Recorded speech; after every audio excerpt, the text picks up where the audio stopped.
یہ بھی ذرا سن لیں، بچے کے کان میں، غمگین کے کان میں، جب کوئی شخص غمگین ہو، پریشان ہو، اس کے کان میں اذان دیں، انشاءاللہ اس کا غم دور ہو جائے گا۔ مرگی والا، جب اس کو مرگی کا دورہ پڑے نا، اس کے کان میں اذان دیں، انشاءاللہ اس کو افاقہ ہو جائے گا۔ غضبناک اور بد مزاج آدمی کے کان میں، اچھا بد مزاج جانور کے کان میں، اگر کوئی جانور نہیں ہاتھ میں نہیں آتا، بہت بگڑ جاتا ہے، اس کے کان میں اذان دیں۔ لڑائی کی شدت کے وقت، جب اللہ نہ کرے جنگ کا معاملہ ہو، اس وقت آتش زدگی، اگر کہیں اللہ نہ کرے آگ لگ جائے تو اس کے قریب اذان دیں، اللہ کی رحمت سے آگ بجھنے کا سامان ہوگا۔ میت کو دفن کرنے کے بعد، جن کی سرکشی کے وقت کسی پر جن سوار ہو جائے تو اس وقت بھی اذان دی جائے۔ جنگل میں راستہ بھول جائیں اور کوئی بتانے والا نہیں، سبحان اللہ، اس وقت بھی اذان دے۔ اچھا، وبا کے زمانے میں بھی اذان دینا مستحب ہے۔ اس طرح روایتوں میں آتا ہے کہ بہت تیز بارش ہو اور بارش نہیں رک رہی اور جناب سیلاب کا خطرہ ہے، یعنی کسی بھی آفت کے وقت بھی اذان دی جائے تو اللہ کی رحمت سے اذان سے برکت آ جاتی ہے اور شیطان دور بھاگ جاتا ہے اور جو پرابلم ہے وہ سالو ہو جاتی ہے۔ اذان کا طریقہ سیکھ لیتے ہیں، کچھ جملے ایسے جو ایز اٹ از ریپیٹ کرنے ہیں اور کچھ جملوں کے بعد کچھ اضافہ بھی ہے۔ تو پہلا کلمات کیا ہے؟ اللہ اکبر، اللہ اکبر۔ تو اس کے جواب میں ہم کیا کہیں گے؟ اللہ اکبر، اللہ اکبر کہیں گے، ٹھیک ہے۔ اچھا، پھر اس کے بعد آگے چلیں گے، جب مؤذن کہے گا اشہد ان لا الہ الا اللہ، تو آپ بھی اشہد ان لا الہ الا اللہ کہیں گے، ٹھیک ہے۔ جب مؤذن کہے گا اشہد ان محمد رسول اللہ، تو اب آپ نے کیا کہنا ہے؟ پہلی باری میں صلی اللہ علیہ یا رسول اللہ، کیا کہیں گے؟ صلی اللہ علیہ یا رسول اللہ۔ آپ یہ بھی کر سکتے ہیں کہ اشہد ان محمد رسول اللہ کہیں، پھر کہیں صلی اللہ علیہ یا رسول اللہ۔ پھر مؤذن کہے گا اشہد ان محمد رسول اللہ، تو آپ کہیں گے قرۃ عینی بک یا رسول اللہ۔ اب اس کا معنی سمجھ لو گے نا، اتنا مزہ آئے گا، اتنی خوشی ہوگی کہ کیا سبحان اللہ، پیار کی بات ہے۔ اس کا معنی ہے کہ یا رسول اللہ، آپ سے میری آنکھوں کی ٹھنڈک ہے۔ عین کہتے ہیں آنکھوں کو، قرۃ عینی بک یا رسول اللہ۔ اور ہر بار انگوٹھوں کے ناخن آنکھوں سے لگائے اور اگر آخر میں کہے اللہم متعنی بالسمع والبصر، یہ دعا سرما لگانے کی بھی ہے۔ اگر یہ یاد ہے، یعنی یہ نہیں بھی یاد ہے تو ہو جائے گا، لیکن یہ ایک اضافہ ہے کہ اگر بندہ یہ دعا کر لے کہ اے اللہ میرے سننے اور دیکھنے کی قوت سے مجھے نفع عطا فرما، علماء کہتے ہیں جو یہ کرے گا انشاءاللہ اس کی آنکھوں کی بینائی تیز ہو جائے گی، اس کی آنکھوں میں اور طاقت اور قوت آ جائے گی۔ اب مؤذن کہیں گے حی علی الصلاۃ، اچھا، حی علی الصلاۃ، حی علی الصلاۃ، حی علی الفلاح، حی علی الفلاح۔ ان چاروں کے جواب میں آپ نے کہنا ہے لا حول ولا قوت الا باللہ، ٹھیک ہے۔ اور اگر مزید ملانا چاہتے ہیں ما شاء اللہ کان وما لم یشأ لم یکن، معنی کیا ہے؟ جو اللہ نے چاہا ہوا، جو نہیں چاہا نہ ہوا۔ لیکن اگر یہ یاد نہیں بھی ہے تو کوئی بات نہیں، لا حول ولا قوت الا باللہ۔ ان چاروں جملوں کے جواب میں حی علی الصلاۃ، حی علی الصلاۃ، حی علی الفلاح، حی علی الفلاح، ٹھیک ہے۔ اچھا، اب آخر میں پھر امام کیا کہتے ہیں؟ اللہ اکبر، اللہ اکبر۔ آپ کیا کہیں گے؟ ریپیٹ کریں گے، اللہ اکبر، اللہ اکبر۔ لا الہ الا اللہ، آپ کیا کہیں گے؟ لا الہ الا اللہ۔ یہ اذان کا، نارمل اذان کا جواب ماشاءاللہ آپ نے سیکھ لیا۔ اب دو جملے اور ہیں، الصلاۃ خیر من النوم، یہ کب کہا جاتا ہے؟ فجر کی اذان۔ اس کا معنی بڑا پیارا ہے، نماز نیند سے بہتر ہے۔ اذان بار بار سکھا رہی ہے، فجر سے تھوڑی دیر پہلے نیند آتی ہے زیادہ، بندہ جاگ رہا اور فجر کے لیے جاگ رہا ہے، نہیں جاگ رہا تو فجر سے پہلے سو جائے گا، نہیں۔ الصلاۃ خیر من النوم، نماز نیند سے بہتر ہے۔ اس کا تھوڑا سا یاد کرنا پڑے گا۔ اس کا جو جواب بڑا پیارا ہے، صدقت وبررت وبالحق نطقت۔ اچھا، پہلے اس کا معنی سمجھ لیں تو پھر یاد ہو جائے گا۔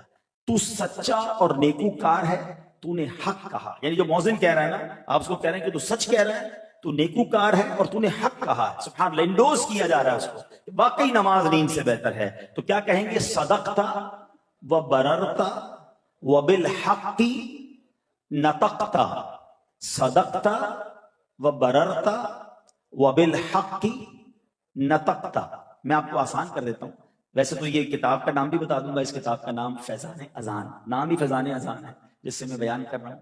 دعوت اسلامی .net سے اس کو ڈاؤن لوڈ کر لیں، آپ کے موبائل پر آ جائے گی فری میں، اور آپ اس کو ساری اذان کے فضائل بھی جو میں بیان کر رہا ہوں سب اس میں موجود ہے، اور یہ جواب بھی موجود ہے۔ پھر چوٹ کرنے کے لیے کیا یہ اسکیم اناؤنس ہو جائے کہ ایک اذان کے جواب پر اتنے لاکھ روپے ملیں گے، ایک اقامت کے اتنے لاکھ ملیں گے، تو کتنی فکر ہو جائے گی۔ میں تو کروڑوں نہیں کیا بتا رہا ہوں، پیسے تو یہاں ختم ہو سکتے ہیں، چھن سکتے ہیں، کوئی لوٹ سکتا ہے، نقصان ہو سکتا ہے، نیکیاں تو ڈپازٹ ہو گئی نا، وہ تو ملنی ہے انشاءاللہ اللہ کی رحمت سے، اگر نیت اچھی ہوئی، اللہ کی رضا کی نیت ہوئی تو آج یہ فارمولہ لے کر جائیں. یعنی مجھے مزہ یہ آئے کہ اب کل سے گھروں میں جواب دیا جا رہا ہو، آفس پہ رک جائے آدمی کہ نہیں یار کل بیان سنا تھا، رک جاؤ بھائی اذان کا جواب دینا ہے، مجھے نیکیاں کمانی ہے، تو مزے کو مزہ آ جائے گا. اچھا میں آپ کو اور آسان کر دیتا ہوں، 3-4 جگہوں پر ایکسٹرا جملے، باقی تو ٹوٹل اذان ہی ہے نا، جو مؤذن صاحب کہہ رہے ہیں وہی ریپیٹ کرنا ہے. اگر آپ کو وہ جملے فی الحال یاد نہیں ہیں تو جو مؤذن کہہ رہے ہیں آپ دہراتے جائیں، ٹھیک ہے؟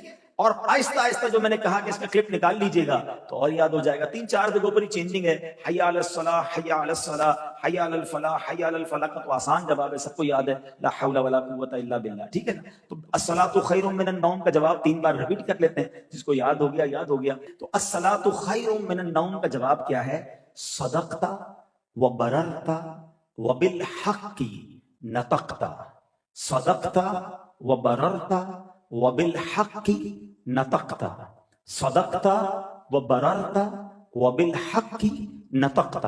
تو یہ انشاءاللہ آپ یاد کر لیں. مؤذن کو دعا بھی دے رہے ہیں اور اس کی بات کو انڈورس کر رہے ہیں. تو ماشاءاللہ یہ آپ کا الصلاۃ خیر من النوم کا بھی جواب ہو گیا. اب ایک اور اقامت کا ایک جملہ ہے جو نارمل اذان سے ہٹ کر ہے، وہ کیا ہے؟ قد قامت الصلاۃ، ٹھیک ہے؟ اس کا جواب بھی تو دینا ہے نا. جب قد قامت الصلاۃ کا مؤذن صاحب کہیں گے، باقی تو نارمل اقامت کا وہی جواب ہے جو اذان کا جواب ہے، تو اس کا جواب دیں گے اقامہ اللہ وادامہا ما دامت السماوات والارض.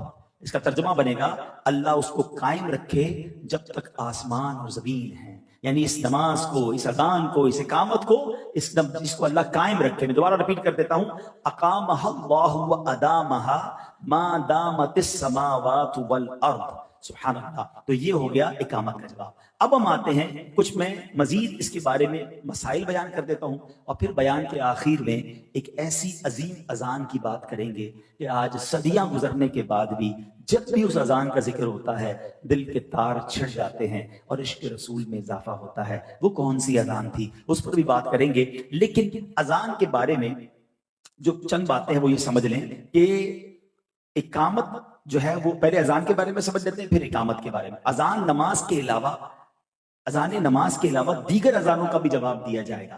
مثلا اگر کوئی بچہ پیدا ہوتے وقت کسی کے کان میں اذان دیتا ہے تو اس کا بھی جواب دے لیں. اعلیٰ حضرت فرماتے ہیں تو جب بچہ پیدا ہو، اب یہ بڑا پرابلم ہے، جیسے ہی بچہ پیدا ہوگا نا ساری فیملی کو ٹینشن شروع ہو جائے گی، اذان کے لیے کسی کو بلاؤ. بھائی کیوں کسی کو بلاؤ بھائی؟ آپ کو اذان دینا نہیں آتی؟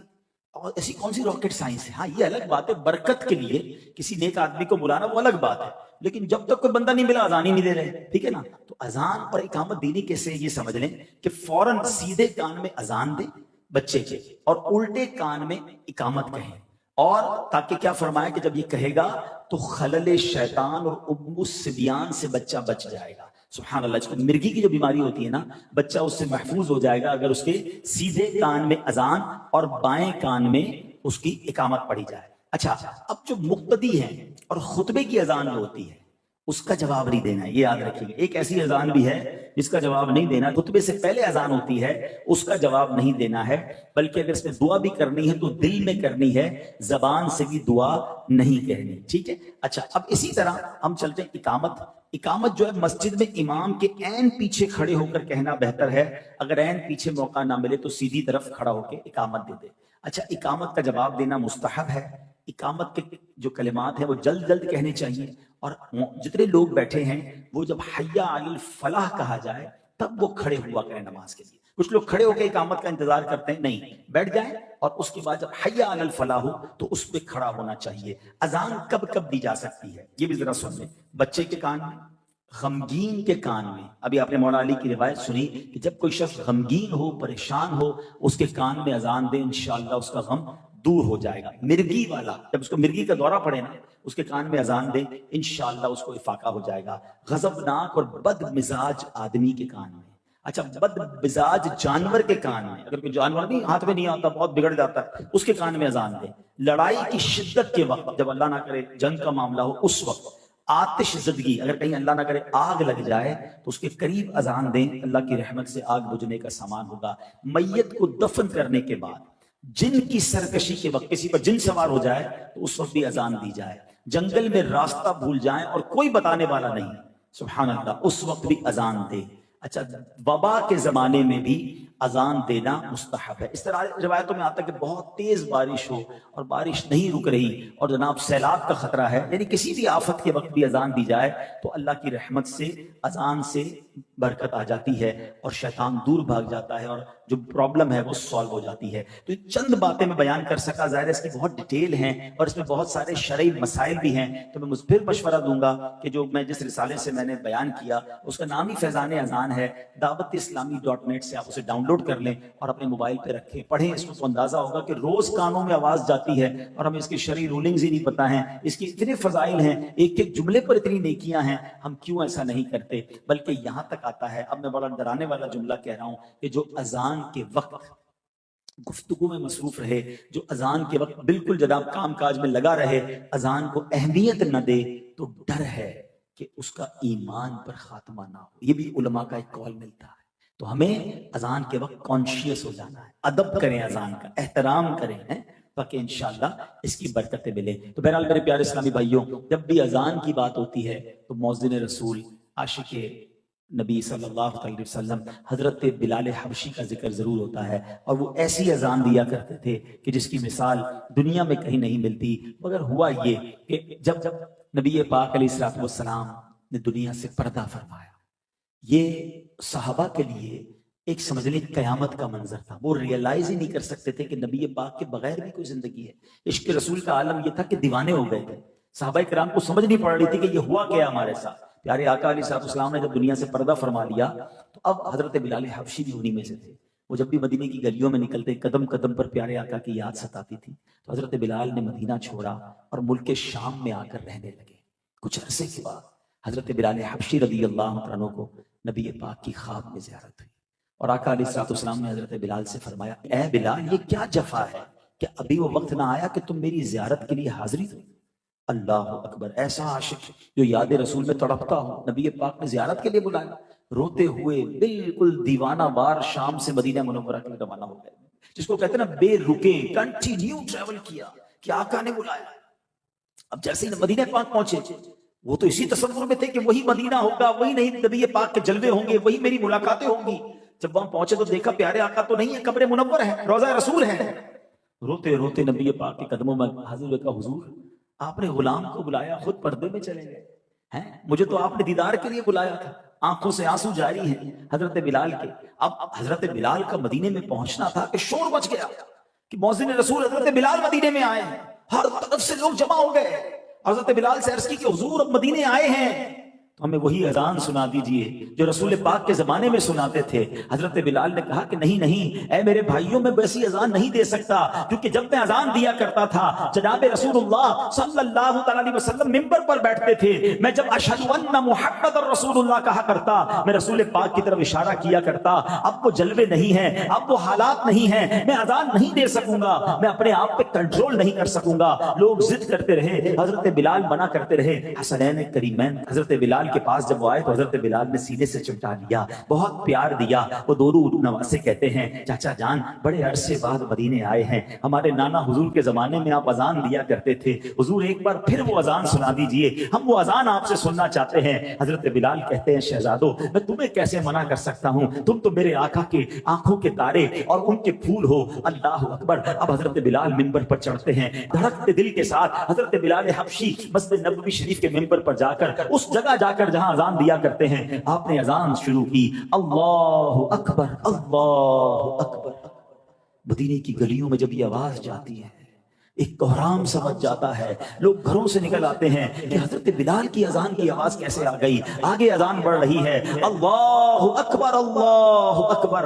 اب لوگ دیوانہ وار مسجد نبوی شریف کی طرف دوڑنے لگے، انہیں نبی پاک کے دور کا وہ منظر یاد آ گیا. ارے یہ تو وہی صدا ہے جو آقا کے دور میں لگائی جاتی تھی. حضرت بلال مدینے آئے ہیں، لوگ دوڑتے ہوئے مسجد نبوی شریف کی طرف چلنے لگے. اشہد ان لا الہ الا اللہ. اب عورتیں بھی اپنی چھتوں پہ چڑھ گئیں کہ آج تو رسول پاک کے زمانے کی یاد تازہ ہو رہی ہے، ہر آنکھ اشک بار ہے، یاد رسول میں تڑپ رہی ہے۔ حضرت بلال آگے بڑھتے ہیں، اشہد ان لا الہ الا اللہ۔ اب چھوٹے چھوٹے بچے ماؤں سے کہتے ہیں امی جان چاچا حضرت بلال تو آ گئے، مؤذن رسول تو آ گئے، ان کی اذان کی آواز ہمیں سنائی دے رہی ہے، رسول اللہ کب تشریف لائیں گے؟ امی بڑا عرصہ ہو گیا رسول پاک کا دیدار نہیں ہوا، ہر آنکھ اشکبار ہے، ہر دل بے قرار ہے، یاد رسول میں لوگ رو رہے ہیں۔ اور اب وہ وقت آیا جب عاشق صادق حضرت بلال حبشی نے حسب معمول اذان آگے بڑھائی کہ اشہد ان محمد رسول اللہ، اور بے ساختہ عادت کے مطابق اپنا ہاتھ اٹھایا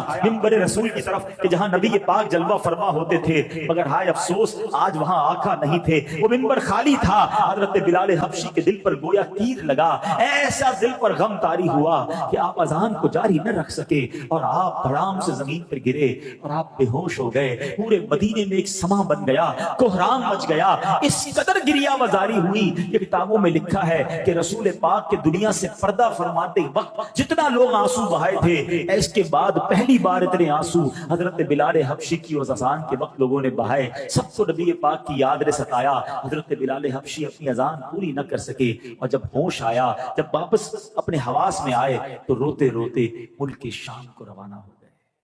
اے میرے پیارے اسلامی بھائی، یہ پیار تھا، یہ محبت تھی صحابہ کرام کو نبی پاک سے، مدینے والوں کو نبی پاک سے۔ یقیناً ہمیں بھی محبت ہے، مگر محبت کا تقاضا تو یہ ہے نا کہ جس سے محبت ہو اس کی بات مانی جائے۔ ایسا کبھی نہیں ہوتا کہ آپ کسی سے محبت بھی کریں، آپ کہیں مجھے بڑا پیار ہے اپنے والد صاحب سے، بڑی محبت ہے اپنے بھائی سے، بہت پیار کرتا ہوں اپنے فلاں دوست سے، مگر اس کی بات نہ مانے۔ محبت اور اطاعت یہ دونوں کمپلسری ہے۔ جس سے محبت ہو نا اس کی ہر بات بندہ مانتا ہے، یار پیار ہے اس سے کیا کروں، مانتا ہوں، دنیا کا دستور ہے نا۔ تو جب رسول پاک سے محبت کا دعویٰ ہے تو یہ کیسی محبت ہے کہ ان کی بات نہیں ماننی ہے، ان کے فرامین پر عمل نہیں کرنا ہے، ان کے آرڈرز کو فالو نہیں کرنا ہے۔ جو ان کو پسند ہے مجھے تو وہ کرنا چاہیے نا، اور جو ان کو ناپسند ہے اس سے دور رہنا چاہیے۔ میں جس سے پیار کرتا ہوں اس کو یہ پسند نہیں ہے۔ آج لوگ جس سے پیار کرتے ہیں اس جیسے بال بناتے ہیں۔ تو اب اندازہ ہوا کہ اتنی فالوئنگ، اتنے پاگل ہیں، بال بنانے ویسے جیسے اس کے بال ہیں، کپڑے پہننے جیسے اس کے کپڑے۔ جس سے محبت ہے تم پورے اس جیسے بنتے ہو۔ میں تو اس سے محبت کرنے کا کہہ رہا ہوں جس سے رب بھی محبت فرماتا ہے۔ جس سے محبت نہ کرو تو ایمان کمپلیٹ نہیں ہوتا۔ میں کچھ نوجوانوں کے ساتھ کچھ عرصہ پہلے بیٹھا تھا، میں نے کہا ایک بات بتاؤ، کس سے پیار کرتے ہو، کس کو فالو کرتے ہو؟ مثال دیتا ہوں، انہوں نے کہا کہ جناب فلاں فٹ بالر یا کرکٹر یا فلاں اداکار۔ میں نے کہا کبھی ملاقات ہوئی؟ کہتے نہیں۔ وہ تمہیں جانتا ہے؟ کہتے نہیں۔ ہمیں کیسے جانے کا، بہت بڑا آدمی، کبھی تمہارا خیال رکھا، تمہاری فکر کی؟ وہ ہماری فکر کیسے کرے گا، وہ تو بہت بڑا آدمی، ہم تو بس دیوانے ہیں اس کے، بس ویسے ہی فالو کر رہے ہیں، تصویریں رکھی ہوئی ہیں، بیڈ روم سجایا ہوا ہے، کپڑے ویسے پہنے ہیں۔ اس کو فالو کر رہے ہو تمہیں جانتا نہیں، اس کو فالو کر رہے ہو جس کو تمہارا خیال نہیں، اس کو فالو کر رہے ہو جو تمہیں کبھی فائدہ نہیں پہنچا سکتا۔ میں تو اس سے محبت کرنے کی بات کر رہا ہوں کہ میں اور آپ پیدا نہیں ہوئے تھے، 1400 سال پہلے جب ان کی ولادت ہوئی تو سجدے میں جا کر امت کا نام لیا تھا، تمہیں یاد کیا تھا۔ پڑھتے ہو نا صلاۃ السلام میں شعر، رب حبلی امتی کہتے ہوئے پیدا ہوئے، حق نے فرمایا کہ بخشا الصلاۃ والسلام۔ ارے پیدا ہوئے تو ہمیں یاد کیا، میں اور آپ تو پیدا بھی نہیں ہوئے تھے۔ میرے آقا راتوں کو جاگ جاگ کر آنسو بہا کر ہم گناہگاروں کو یاد کرتے رہے۔ معراج کی رات رب کی بارگاہ میں گئے، ادھر ہمیں نہ بھولا۔ اور سنو، جب قبر انور میں آقا کو اتارا جا رہا تھا نا تو کسی صحابی نے دیکھا لب ہل رہے ہیں، لبہائے مبارکہ کو جنبش ہو رہی ہے۔ صحابی نے کان قریب کیے تو آقا کی مبارک زبان پر اس وقت بھی امتی امتی جاری تھا۔ سیدی اعلیٰ حضرت کہتے ہیں نا، جو نہ بھولا ہم غریبوں کو رضا۔ آقا نہیں بھولے میں کبھی، جو نہ بھولا ہم غریبوں کو رضا، یاد اس کی اپنی عادت کیجئے۔ تو میرے آقا تو ہمیشہ ہمیں یاد رکھے ہوئے ہیں، ہم کیسی محبت کر رہے ہیں کہ وہ تو نہ بھولیں۔ اچھا اب بتاؤ کس سے پیار کرنا چاہیے؟ کہ جو ہمیں یاد رکھتا ہے، ہمارے لیے دعائیں کرتا ہے۔ ان لوگوں سے پیار کرے جو جانتے بھی نہیں ہمیں۔ اور ایک اور حدیث سنا دیتا ہوں، روایت ذرا غور سے سن لو کہ احادیث میں، روایتوں میں مضمون ملتا ہے کہ بندے کا حشر ان کے ساتھ ہوگا جن سے وہ دنیا میں محبت کرتے ہیں۔ کیا آپ یہ افورڈ کر سکتے ہیں کہ ہم میں سے کسی کا حشر کسی اداکار، کسی گلوکار، کسی غیر مسلم کے ساتھ ہو؟ ارے ہم تو چاہتے ہیں ہمارا حشر حضور کے ساتھ ہو، حضور کی آل کے ساتھ ہو، صحابہ اور اہل بیت کے ساتھ ہو، اولیاء کے ساتھ ہو، تو محبت ان سے کرو جن کے ساتھ اٹھنا چاہتے ہو قیامت کے دن۔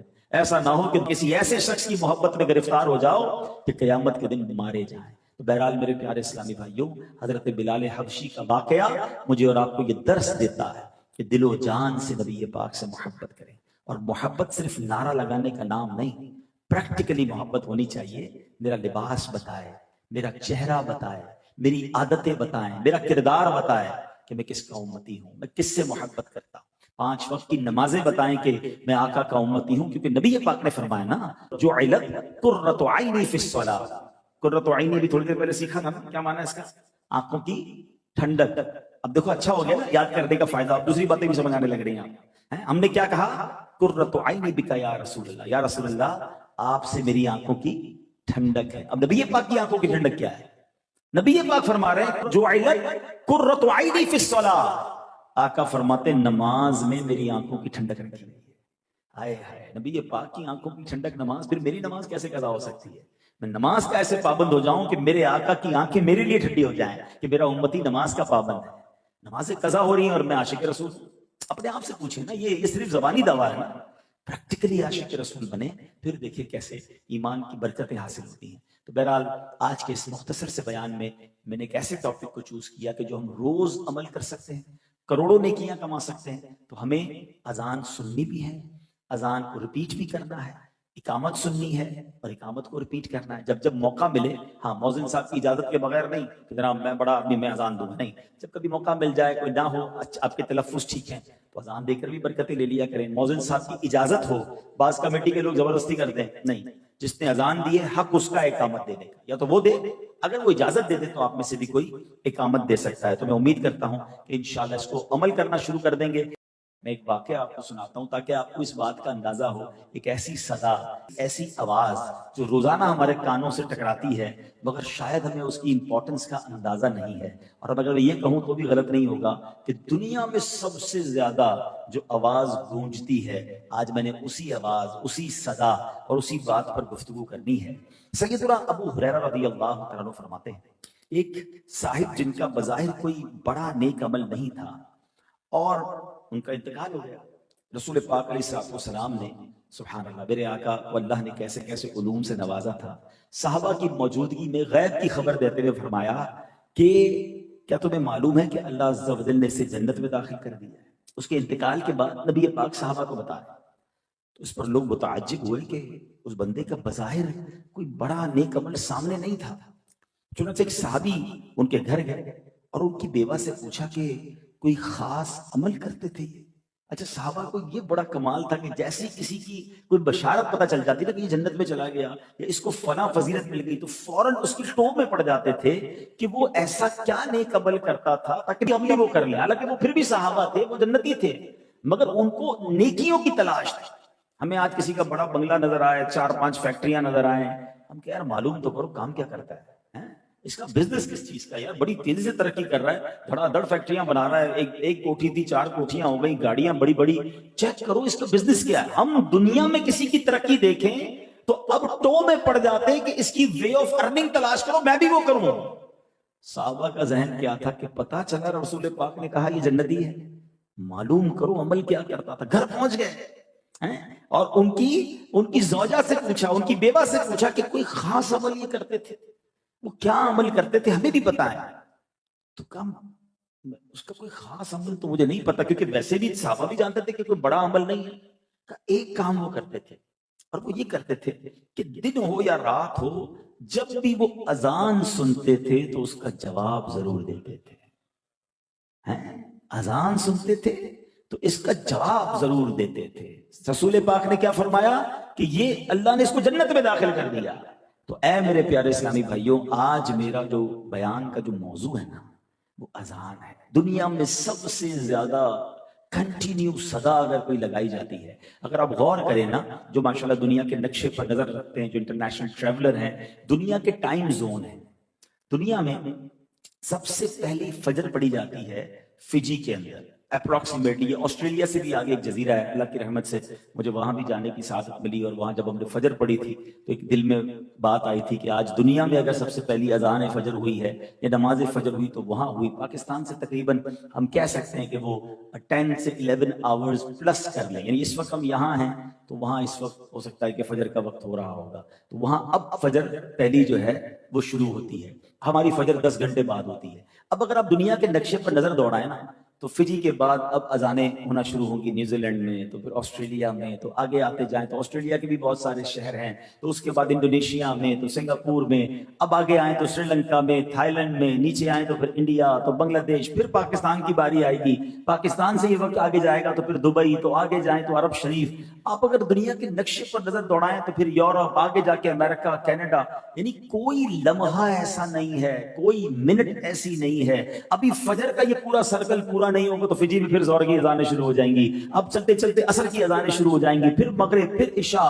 ایک ایسا سائیکل ہے کہ ہر لمحے, ہر سیکنڈ سبحان اللہ دنیا میں کہیں نہ کہیں اذان بلند ہو رہی ہے, اللہ کا نام لیا جا رہا ہے. اور دیکھو رب نے اپنے نام کے ساتھ اپنے حبیب کے چرچے کو کیسا بلند کیا کہ دنیا بھر میں جہاں اللہ اکبر کی صدائیں ہیں, وَأَشْهَدُ أَنَّ مُحَمَّدًا رَسُولُ اللَّهِ, أَشْهَدُ أَنَّ مُحَمَّدًا رَسُولُ اللَّهِ صلی اللہ علیہ وسلم کی صدائیں, وَرَفَعْنَا لَكَ ذِكْرَكَ, جو رب نے اپنے حبیب سے وعدہ کیا کہ محبوب تیرے ذکر کو ہم اونچا کریں گے. کیسا اونچا کیا کہ دنیا میں اذان کا سلسلہ راؤنڈ کلاک رکتا ہی نہیں ہے. نہ صرف رب کا نام لیا جا رہا ہے, وہاں اس کے حبیب کے نام کے بھی ڈنکے بج رہے ہیں. تو آپ سوچئے جو سسٹم ہے اذان کا, یہ ہم سب کے لیے کتنی بڑی نعمت ہے. آج میں آپ کے سامنے کچھ ایسی باتیں رکھوں گا جو شاید پہلی بار آپ سنیں گے کہ یار اذان تو روز سنتے تھے, ہمیں تو پتہ ہی نہیں کہ یہ اتنی اہم چیز بھی ہے اور اس کے اتنے فضائل بھی ہیں. ہم بلا کسی ایفرٹ کے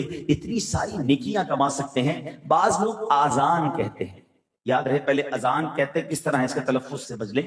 آذان اذن کی جمع ہے, اذن کہتے کان کو, یہ آذان نہیں ہے, یہ لفظ اذان ہے, ٹھیک ہے. اور اذان کے لغوی معنی کیا ہے؟ خبردار کرنا, انٹیمیٹ کرنا, بتانا کہ کچھ انٹیمیشن ہو رہی ہے. اب اس کی فضائل کتنے ہیں.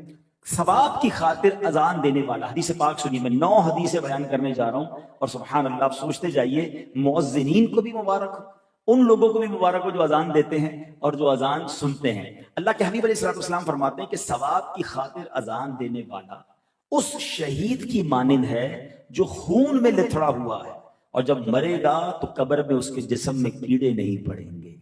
شہید کا مرتبہ دیا گیا جو اذان دیتا ہے. سیکنڈ, میرے آقا علیہ السلام فرماتے ہیں میں جنت میں گیا, میرے آقا نے معراج کی رات جنت کی سیر فرمائی ہے نا, فرمایا میں جنت میں گیا, اس میں موتی کے گنبد دیکھے, اس کی خاک مشک کی ہے. پوچھا اے جبرائیل یہ کس کے واسطے ہے؟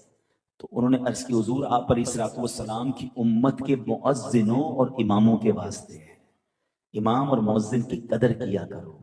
یہ وہ ہستیاں ہیں کہ اتنی کم سیلری میں, اتنے کم مشاعرے میں, دنیا میں لوگ کہتے ہیں ڈسپلن ہونا چاہیے. آپ نے بھی ٹریول بہت کیا, اللہ کی رحمت سے میں نے بھی دنیا دیکھی ہے. کبھی نہ کبھی موسم کی وجہ سے, فوگ کی وجہ سے ٹرین بھی لیٹ ہوتی ہے, تو جناب جہاز بھی لیٹ ہوتے ہیں, ایئرپورٹ بند ہو جاتے ہیں. مگر مجھے بتاؤ, آندھی ہو یا طوفان ہو, گرمی ہو یا سردی ہو, جب اذان کا وقت ہوتا ہے ایک ہی وقت میں لاکھوں مسجدوں میں اذان کی آواز بلند ہوتی ہے. جب جماعت کا وقت ہوتا ہے آن ٹائم جماعت ہوتی ہے. جو ڈسپلن ہمارے امام اور مؤذنین نے ساری دنیا میں قائم کیا ہوا, آل اراؤنڈ دا ورلڈ. آپ گھڑی ملا لیں اپنی, 9:15 بجے جماعت ہے, 9:15 گھڑی میں آپ کی گھڑی آگے پیچھے ہوگی, مسجد کی جماعت کھڑی ہو جائے گی. یہ کیا ہے؟ ایسا سسٹم پوری دنیا میں مؤذنین اور امام نے قائم کیا ہے. مگر نارملی آج ہم اس مسجد میں کروڑوں روپے خرچ کرنے کے لیے تیار ہیں, اس کی ٹائلیں لگ جائیں گی, اس میں اے سی لگ جائے گا, سردی والے علاقوں کی مسجدیں تو ہیٹر لگ جائے گا. امام صاحب کی تنخواہ میں اضافہ کرنے کے لیے کوئی تیار نہیں. آج بھی پاکستان کی مسجدوں میں 7-8 ہزار روپے امام کی تنخواہ رکھی جاتی ہے. غریب علاقوں میں, چھوٹے علاقوں میں, شہر کے اندر بھی جاؤ تو 20-25 ہزار امام کو دینے میں کمیٹی والوں کی جان جاتی ہے. اللہ کے بندوں, حدیث میں مرتبہ بتا رہا ہوں کہ ان امام اور مؤذنین کے لیے جنت میں گنبد تیار کیے گئے ہیں. اور آج اچھا پھر ہم امام صاحب کہے یار امام صاحب پتہ نہیں کیوں کسی شخصیت سے کوئی قرضہ مانگ رہے ہیں, جناب کوئی اپنی ترکیب بنا رہے ہیں. 20-25 ہزار میں کس کا گزارا ہوتا ہے؟ آپ امام کو اتنا خوشحال کر دیں کہ امام جناب اچھے طریقے سے آپ کی تربیت کرے. ایک طرف تو کہتے ہیں پیچھے اس امام کے, اور امام کو غریب اور فقیر دیکھنا چاہتے ہیں. کیوں نہیں ہم اپنے کسی پروفیسر، کسی ٹیچر اور کسی جناب کالج کے پرنسپل جیسی تنخواہ امام کو نہیں دیتے، تاکہ ہمارا ہم سب کا وہ امام ہے، تاکہ کسی طریقے سے اس پر شیطان حملہ نہ کرے۔ اور وہ کسی اچھا بعض اوقات ایسا بھی دیکھا کہ امام صاحب بیچارے امامت بھی کرنے کے ساتھ نوکری بھی کر رہے ہیں کیونکہ اس کا گھر کا گزارا پورا نہیں ہو رہا۔ یہ نہ کریں، ان کی قدر کریں۔ یہ انہوں نے ہماری مسجدوں کا، ہمارے اسلامی نظام کو کس طرح سنبھالا ہوا ہے۔ آگے چلیے، اذان دینے پر بات ہو رہی تھی، چلیں ضمناً میں نے یہ بات بھی کر لی۔ حدیث پاک میں آتا ہے جس نے 5 نمازوں کی اذان ایمان کی بنا پر بنیت ثواب کہی، اس کے جو پہلے گناہ ہوئے ہیں وہ معاف ہو جائیں گے، اور جو ایمان کی بنا پر ثواب کے لیے اپنے ساتھیوں کی 5 نمازوں میں امامت کرے، اس کے گناہ جو پہلے ہیں وہ بھی معاف کر دیے جائیں۔ یہ مؤذن اور یہ امام، سبحان اللہ۔ ایک اور حدیث پاک، اذان کتنی کمال کی نعمت ہے۔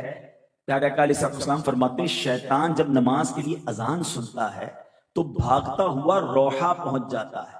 راوی فرماتے ہیں مدینہ منورہ سے بیر روحا جو گئے ان کو پتا ہے 36 میل دور ہے۔ اس کا مطلب جدھر بھی اذان دی جائے گی نا 36 میل دور تک شیطان دور بھاگ جائے گا۔ یہ شیطان کے لیے اتنی بھاری ہے۔ اب یہاں پھر ایک دل جلی بات کرتا ہوں، گھر لینا ہو، ہمارا پہلا پوائنٹ کیا ہوتا ہے؟ یار ذرا دیکھو کوئی اسکول قریب ہے کہ نہیں، گھر لینا ہے ذرا دیکھو کوئی ٹرانسپورٹ کا اسپاٹ قریب ہے کہ نہیں، ملازم بھی تو گھر پہ آئیں گے نا، تو ان کو بس وغیرہ پبلک ٹرانسپورٹ مل جائے۔ اچھا یہ دیکھو کوئی ہاسپٹل قریب ہے کہ نہیں، کبھی یہ چیک کیا کہ مسجد قریب ہے کہ نہیں، اذان کی آواز آئے گی کہ نہیں، میرے گھر میں روز اللہ کا نام آئے گا کہ نہیں۔ انفارچونیٹلی مجھے کہتے ہوئے مزہ نہیں آ رہا، بہت سارے لوگ ہیں جو پراپرٹی کا کام کرتے ہیں، مسجد کے برابر والا پلاٹ کم قیمت میں بکتا ہے۔ اسلامی ملک ہے اور مسجد کے قریب پلاٹ جو ہے وہ کم قیمت میں بکے گا، یار اذان کی آواز ڈسٹرب کرے گی۔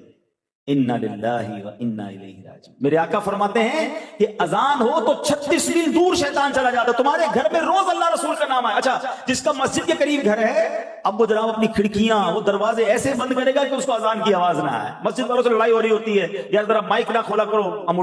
دیکھیں میں دونوں طرف کی بات کروں گا، ان مسجد والوں کو میں سمجھاتا ہوں، ہمارے امیر اہل سنت بھی لائیو مدنی چینل پر سمجھاتے ہیں کہ مسجد کے مائک کا بے جا استعمال نہیں ہونا چاہیے، کسی مسلمان کو تکلیف نہیں دینی چاہیے۔ آپ کو مسجد میں بیان کرنا ہے، اتنا بیان کی آواز رکھے کہ جو مسجد میں ہے وہ سنیں، سارے محلے کو نہ سنائیں، کیونکہ کسی کو آرام کرنا ہے، کسی کی تکلیف ہو سکتی ہے، وہ ٹھیک ہے، لیکن مسجد سے پیار تو ہونا چاہیے، مسجد کا قرب پسند تو ہونا چاہیے۔ سبحان اللہ۔ میں آپ کو ایک اور بات بتاؤں کہ آپ کو پتہ ہے the best part on the earth in the court of Allah subhanahu wa ta'ala، میں حدیث پاک سنا رہا ہوں، اللہ تبارک و تعالیٰ کے نزدیک زمین پر سب سے بہترین جو زمین کا ٹکڑا ہے وہ کون سا ہے؟ پوری زمین پر، حدیث پر عرض کر رہا ہوں، اللہ کے نزدیک سب سے بہترین حصہ جو ہے وہ زمین پر مسجد ہے۔ اب جس کا گھر مسجد کے پاس ہے وہ بہترین one of the best spot on the world کے پاس ہے۔ عاشقان رسول کی مسجد ہو، درود پاک کی صدائیں آ رہی ہوں، یا رسول اللہ کی صدائیں آ رہی ہوں، اذان کی آوازیں آ رہی ہوں، اور امام صاحب کے پاس جائیں تو خطبے میں عشق رسول کی باتیں سننے کو مل رہی ہوں۔ دیکھیے کل ہماری نسلوں نے، اچھا آپ یہ بات طے کر لیں، مسجد دور ہوگی ہماری جماعت قضا ہوگی، جتنی مسجد قریب ہوگی لوگ ہمت کر کے نماز پڑھ لیتے ہیں۔ گھر کے بچوں کو بھی نمازی بنانا ہے نا، تو پہلے یہ ڈھونڈو کہ مسجد قریب ہے کہ نہیں، اذان کی آواز آئے گی کہ نہیں۔ میرے روشن دان سے ایسی بڑی پیاری بات کتابوں میں لکھی کہ ایک بندہ ہے جس نے گھر میں کھڑکی بنائی اس نیت سے کہ روشنی آئے گی، ہوا آئے گی، کوئی ثواب نہیں ملے گا۔ اگر یہ نیت کر لے کہ اس کھڑکی سے اذان کی آواز بھی آئے گی، تو روشنی ہوا پہلے ہی آنی تھی، لیکن اذان کی آواز کی نیت کر لے گا تو کھڑکی لگانے کا بھی ثواب ملے گا۔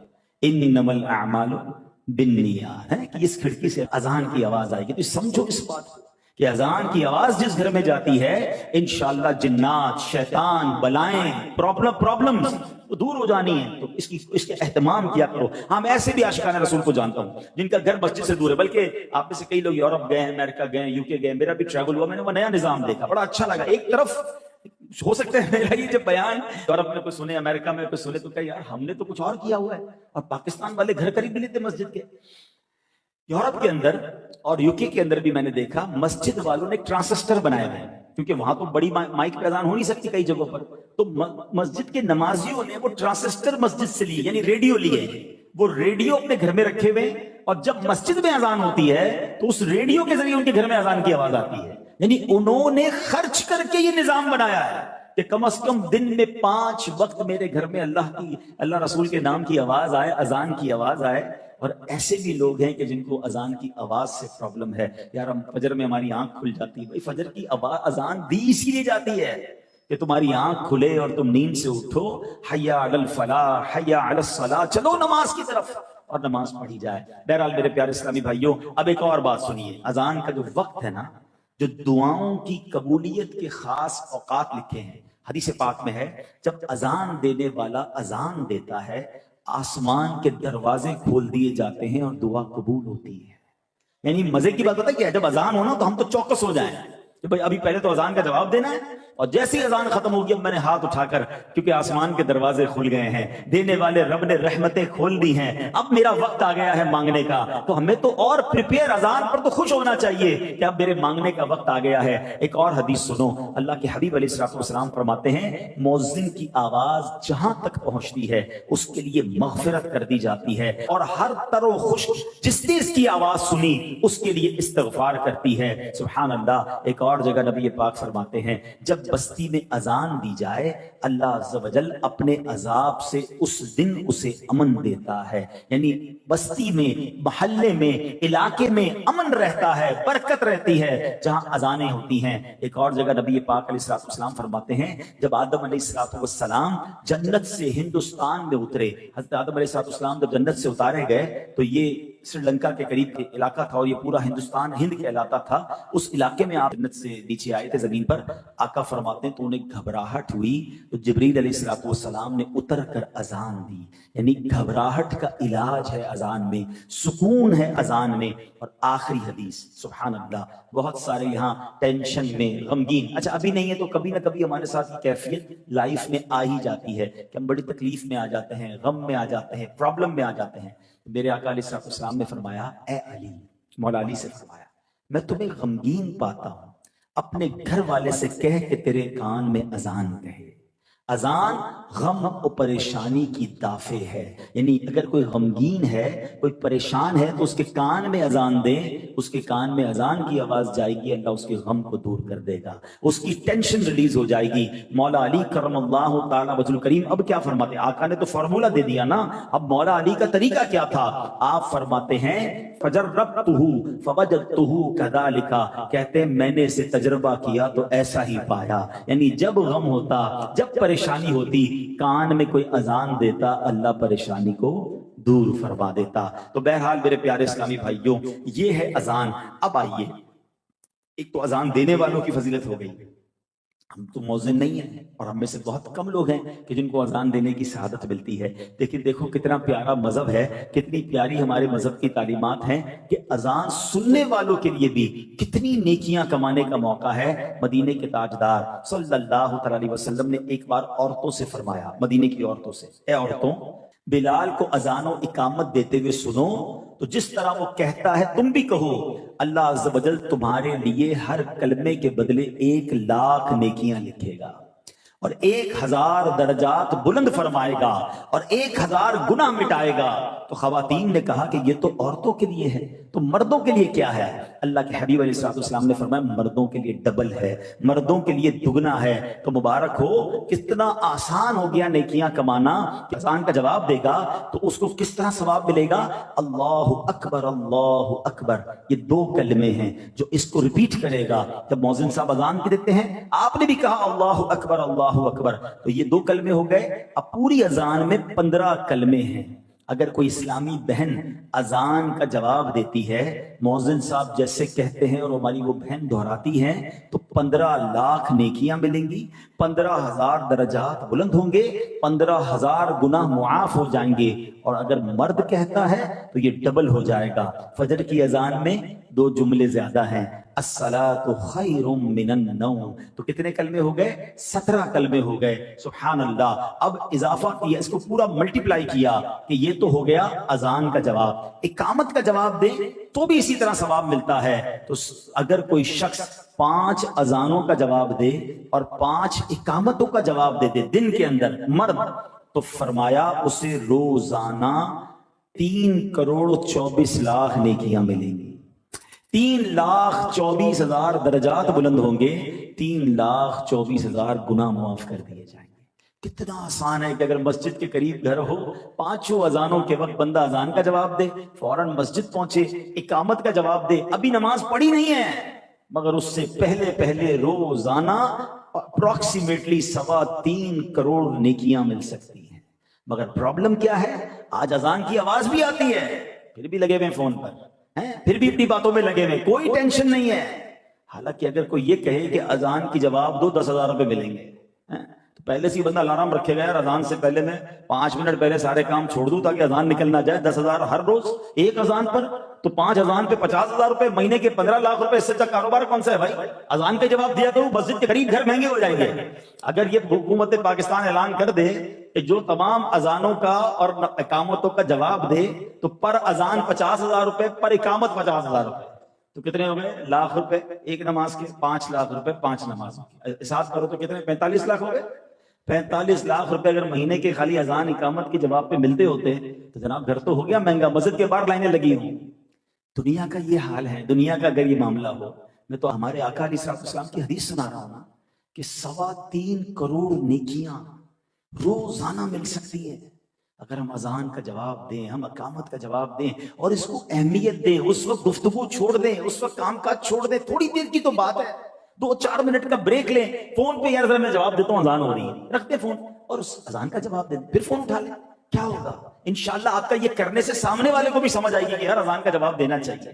تو اذان کا جواب، ہاں یہ ضرور ہے کہ اگر شہر میں ایک ساتھ کئی اذانیں ہوئی تو کسی بھی ایک اذان، پہلی اذان کا آپ جواب دے دیں، باقی پھر اذانوں کا جواب دینا ضروری، دینا چاہیں تو دوسروں کا بھی دے، ثواب کمائیں، لیکن ایٹ لیسٹ پہلی اذان جو ہے اس کا جواب ہمیں ضرور دینا چاہیے۔ تو میرے پیارے اسلامی بھائیوں، اچھا اب ایک بڑی مسٹری، ایک بڑی بات پھیلائی جاتی ہے، کوسچن بھی بہت کیے جاتے ہیں کہ کیا نبی پاک علیہ السلام نے کبھی اذان دی؟ تو آج اس کا بھی جواب سن لیجئے۔ فتاوی رضویہ شریف میں ہے سرکار دو عالم علیہ السلام نے سفر میں ایک بار اذان دی تھی اور کلمات شہادت کیسے کہے تھے، کیونکہ ہم تو کیا کہتے ہیں؟ اشہد ان محمد رسول اللہ، تو اللہ کے حبیب علیہ السلام نے فرمایا اشہد انی رسول اللہ، میں گواہی دیتا ہوں کہ میں اللہ کا رسول ہوں۔ تو نبی پاک علیہ السلام نے بھی سبحان اللہ اذان دی ہے۔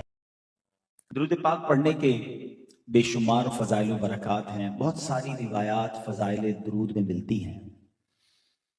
بعض روایت میں آتا ہے کہ بنی اسرائیل میں ایک بڑا گناہگار شخص تھا، اتنا گناہگار تھا، اتنے اس کے برے اعمال تھے کہ جب اس کا انتقال ہوا تو اس کے شہر والوں نے اس کو بغیر کفن دفن کیے کوڑے کے ڈھیر پر پھینک دیا۔ یعنی شہر کے لوگ اس سے اتنے بیزار تھے، اس کے اعمال اتنے برے تھے کہ nobody ready to give them جنازہ یا اس کی تدفین کرے یا اسے قبر میں ڈالے، انہوں نے اٹھا کر اسے کوڑے کے ڈھیر پر ڈال دیا۔ اس زمانے میں جس نبی کا یہ دور تھا یہ حضرت موسیٰ علیہ السلام تھے۔ حضرت موسیٰ علیہ السلام کو اللہ تبارک و تعالیٰ کی طرف سے وحی کی گئی کہ اے موسیٰ فلاں جگہ پر جاؤ، ہمارا ایک بندہ موجود ہے کوڑے کے ڈھیر پر، اسے وہاں سے اٹھاؤ، اسے غسل دو اور اسے کفن دو اور اس کی نماز جنازہ ادا کرو کیونکہ میں نے اسے بخش دیا ہے۔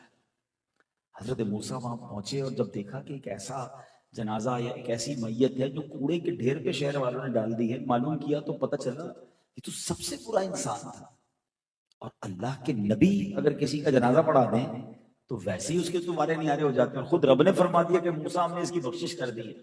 آپ حیران ہوئے، آپ نے اللہ کریم سے عرض کی کہ مولا اس بندے نے ایسا کیا عمل کیا، حالانکہ سارا شہر اس کی برائی پر گواہ ہے، اس کے تو اعمال ایسے کہ دفن کرنے کے لیے کوئی تیار نہیں مسلمانوں کی قبرستان۔ تو حضرت موسیٰ علیہ السلام کو جو رب کی طرف سے جواب آیا نا، ذرا غور سے سنیے گا، ارشاد ہوا اے موسیٰ، ایک دن اس نے تورات کو کھولا، تورات وہ آسمانی کتاب ہے جو حضرت موسیٰ علیہ السلام پر نازل ہوئی اور اس زمانے کے لوگ اسے پڑھا کرتے تھے۔ کہ اس نے ایک دن تورات کو کھولا تو اس میں محمد صلی اللہ تعالیٰ علیہ وسلم، ہمارے آقا جناب رسول اللہ صلی اللہ تعالیٰ علیہ وسلم کا نام لکھا ہوا تھا۔ تو اللہ پاک نے فرمایا کہ اے موسیٰ، جب اس نے میرے حبیب محمد صلی اللہ علیہ وسلم اس میں نام دیکھا تو اس نے آپ علیہ السلام پر درود پڑھا۔ ایک روایت میں آتا ہے کہ اس نے اس نام کو چوما آنکھوں سے لگایا۔ اے موسیٰ، اس کا یہ عمل مجھے ایسا پسند آیا کہ میں نے اس کو معاف فرما دیا۔ اس کے سارے گناہ معاف کر دیے اور اس کی بخشش فرما دی۔ اللہ اکبر۔ ایک اور روایت اسی طرح کی ملتی ہے کہ یہ جو شخص تھا نا، یہ اس کی عمر بھی بہت بڑی تھی، اس کی 200 برس کے گناہ تھے، 200 ایئرز سے زیادہ اس نے عمر پائی اور یہ گناہوں میں گزری، مگر ایک بار جناب رسول اللہ پر عزت کے ساتھ، تعظیم کے ساتھ، رسپیکٹ کے ساتھ اس نے درود پڑھا اور نام محمد صلی اللہ تعالی علیہ وسلم کی تعظیم کی، اسے چوما، اسے آنکھوں سے لگایا۔ تو رب کو اپنے حبیب سے پیار کیسا ہے کہ جو اس کے نام کی تعظیم کرے، ان پر درود بھیجے، وہ مالک کریم اس کے سارے گناہ معاف فرما دیتا ہے۔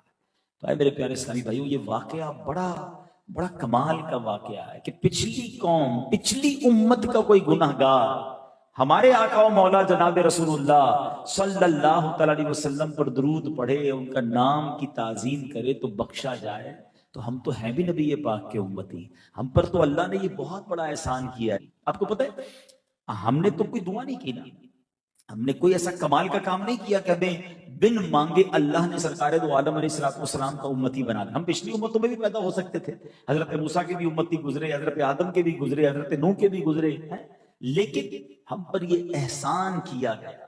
اور آخری یعنی قیامت کے دن سب سے پہلے جو جنت میں جائیں گے نا، جب ہمارے آقا علیہ السلام، اور اس کے بعد سب سے پہلے جو امت جنت میں جائے گی وہ بھی پیارے آقا کی امت جنت میں جائے گی۔ یعنی ہمیں بیٹھے بٹھائے بن مانگے وہ شرف رب نے دیا جس کی تمنا انبیاء کیا کرتے ہیں، اور ایسے آقا ملے جو فرماتے ہیں، اللہ نے اپنے حبیب سے پتہ کیا وعدہ فرمایا قرآن میں، وَلَسَوْفَ يُعْطِيكَ رَبُّكَ فَتَرْضَىٰ، اے محبوب تمہیں تمہارا رب